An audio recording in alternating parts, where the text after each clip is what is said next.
UPSC coaching centres death के case में जो स्टूडेंट्स प्रोटेस्ट कर रहे हैं, ये वीडियो उनके लिए है। आपकी जो 5 डिमांड्स हैं उनमें से कुछ डिमांड यूपीएससी कोचिंग सेंटर से हैं, कुछ डिमांड्स गवर्नमेंट से हैं और कुछ डिमांड्स उन टीचर्स से हैं जिन्हें आप बहुत ज़्यादा पसंद करते हैं। बट प्रॉब्लम ये है कि आप जिस तरह ये प्रोटेस्ट कर रहे हैं, शायद ही आपकी कोई डिमांड पूरी हो पाए। ऐसा मैं क्यों बोल रहा हूँ, ये चीज़ आपको थोड़ी देर में क्लियर हो जाएगी। लेकिन इस वीडियो में मैं आपको एक सॉल्यूशन देना चाहता हूँ, जिसके थ्रू आप सिर्फ एक डिमांड करेंगे और ये डिमांड आप गवर्नमेंट से करेंगे। और जिस तरह की सिचुएशन है, बहुत ज़्यादा चांसेस हैं कि गवर्नमेंट आपकी ये डिमांड ज़रूर मान लेगी। और इस एक डिमांड के मान लेने का परिणाम ये होगा कि एज अ बाई प्रोडक्ट आपकी बाकी सारी डिमांड्स ऑटोमेटिकली फुलफ़िल हो जाएंगी। तो इसीलिए इस वीडियो को थोड़ा ध्यान से देखिए। सबसे पहले तो हम ये देखेंगे कि आपकी ये 5 डिमांड्स हैं कौन सी, और इन 5 डिमांड्स को गवर्नमेंट क्यों नहीं मानने वाली। सबसे पहली डिमांड तो ये है कि जिन स्टूडेंट्स को हमने खोया है, उनके परिवारों को 3-3 करोड़ मिलने चाहिए। ये डिमांड आप लोग कर रहे हैं गवर्नमेंट से, और इसके बहुत ही कम चांसेस हैं कि गवर्नमेंट इतना बड़ा कंपनसेशन दे।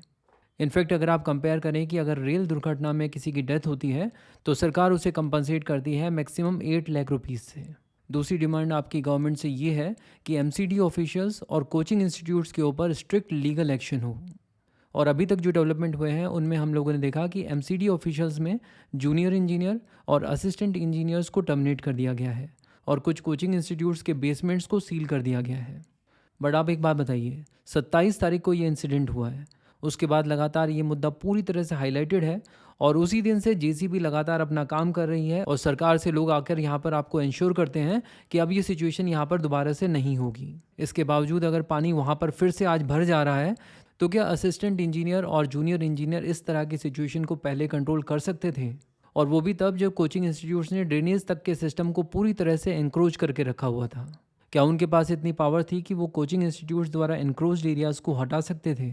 तो ऐसे में ये तो तय है कि किसी न किसी को सज़ा तो मिलेगी, लेकिन ये वो लोग होंगे जिनको आसानी से सज़ा दी जा सकती है।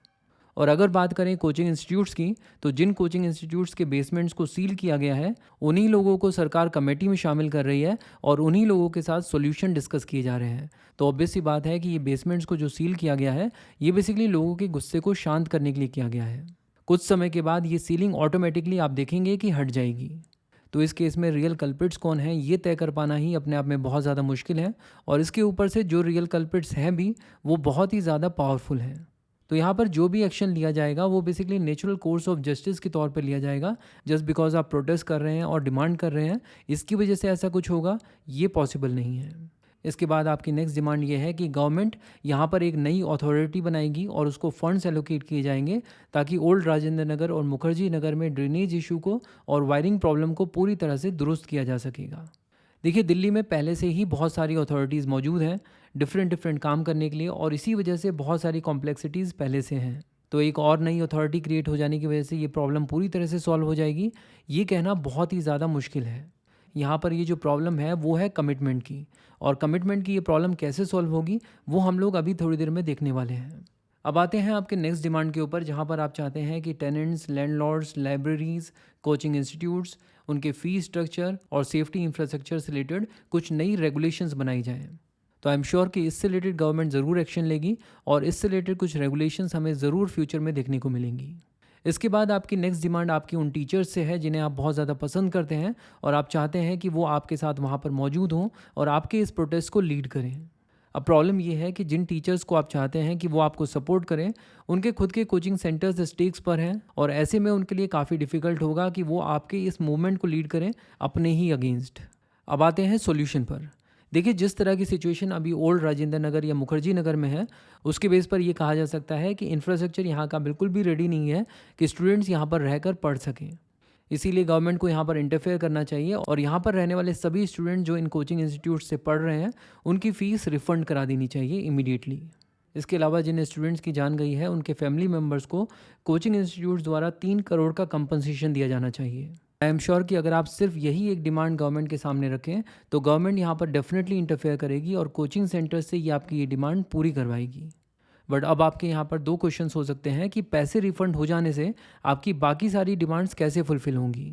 और दूसरा क्वेश्चन आपका ये होगा कि आप ओल्ड राजेंद्र नगर या फिर मुखर्जी नगर एक रीज़न की वजह से आए थे। आप यहाँ पर आए थे क्योंकि यहाँ पर टॉप फैकल्टीज़ मौजूद हैं, आप यहाँ पर आए थे क्योंकि यहाँ पर सारे रिसोर्सेज आसानी से मिल जाते हैं, यहाँ पर गाइडेंस मौजूद है और यहाँ पर जिस तरह का स्टडी एनवायरनमेंट है वो आपके लिए काफ़ी हेल्पफुल हो सकता था। तो ये दोनों चीज़ें कैसे पॉसिबल होंगी, इस चीज़ के बारे में हम लोग बात करेंगे।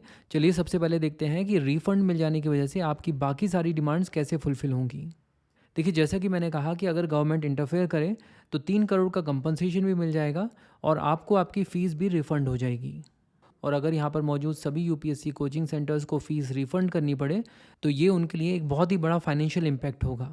और ऐसे में यूपीएससी कोचिंग सेंटर्स और गवर्नमेंट मिलकर हर वो चीज़ करने की कोशिश करेंगे जिससे इस इंडस्ट्री को मुखर्जी नगर और ओल्ड राजेंद्र नगर में वापस से खड़ा किया जा सकेगा।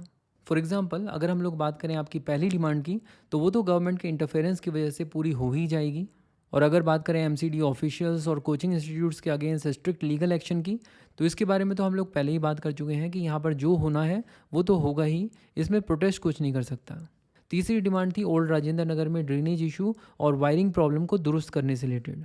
तो यहाँ पर अब इस वाली सिचुएशन में यूपीएससी कोचिंग सेंटर्स खुद इस चीज़ को इंश्योर करेंगे और गवर्नमेंट के साथ खुद फॉलोअप करेंगे कि ड्रेनेज इशू और वायरिंग प्रॉब्लम पूरी तरह से यहाँ पे सॉल्व हो। और आप देखेंगे कि यही यूपीएससी कोचिंग सेंटर्स रील बना बनाकर इस चीज़ को वायरल करने की कोशिश करेंगे कि देखो यहाँ पर सारी प्रॉब्लम सॉल्व हो गई है। तो ये बेसिकली स्टूडेंट्स की हेडेक ना रहकर अब यूपीएससी कोचिंग सेंटर्स की हेडेक बन जाएगा कि इस प्रॉब्लम को कैसे सॉल्व किया जाए। और अगर बात करें चौथी डिमांड की, तो वो तो एनीवेज आपकी पूरी हो ही रही है और यूपीएससी कोचिंग सेंटर्स भी विलिंगली यहाँ पर कोऑपरेट करेंगे।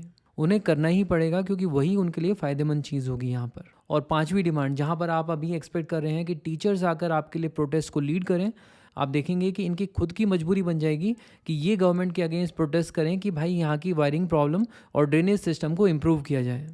तो हमने देखा कि अगर आप किसी तरह कोचिंग इंस्टीट्यूट से अपनी फ़ीस रिफ़ंड ले लें तो आपकी बाकी डिमांड्स कैसे फुलफ़िल हो जाएंगी।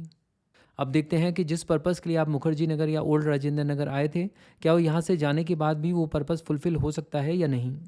तो देखिए, ये बात तो सच है कि आप बहुत सारे फैकल्टीज़ से मोटिवेट होकर किसी इंस्टीट्यूट में एडमिशन लेते हैं और जब उस इंस्टीट्यूट का ऑफलाइन प्रोग्राम ज्वाइन करते हैं तो या तो वो टॉप फैकल्टी आपको पढ़ा नहीं रहा होता है या फिर कुछ समय के बाद वो टॉप फैकल्टी एक इंस्टीट्यूट को छोड़कर दूसरे इंस्टीट्यूट चला जाता है। लेकिन उस फैकल्टी के साथ आप तो इंस्टीट्यूट चेंज नहीं कर सकते, लेकिन ऑनलाइन मोड में आप इस चीज़ को इंश्योर कर सकते हैं कि आप जिस फैकल्टी से पढ़ना चाहते हैं वही फैकल्टी आपको ऑनलाइन में पढ़ा रहा है और वो भी कम पैसों में। इसके अलावा जितने भी स्टडी रिसोर्सेज की हम लोग बात करें, उन सारी फ़ोटोस्टेट शॉप से आप रिसोर्सेज को अमेज़ॉन के थ्रू भी खरीद सकते हैं। ऑनलाइन में आपको गाइडेंस और मेंटरशिप भी अवेलेबल है। और जहाँ तक बात है स्टडी एनवायरनमेंट की, तो अभी आप इतने सारे लोगों को जानते होंगे जिनके साथ आप पढ़ना चाहते हैं। आप सभी लोग एक ग्रुप बनाकर एक छोटे शहर में शिफ्ट हो सकते हैं जहाँ पर खर्चा भी कम होगा। यूपीएससी के लिए इंडिया की हिस्ट्री, इंडियन पॉलिटी और इंडियन इकोनॉमी को डिटेल में कवर करने के लिए बुक्सतावा की प्लेलिस्ट को फॉलो कीजिए। Thank you so much for watching and supporting बुक्सतावा।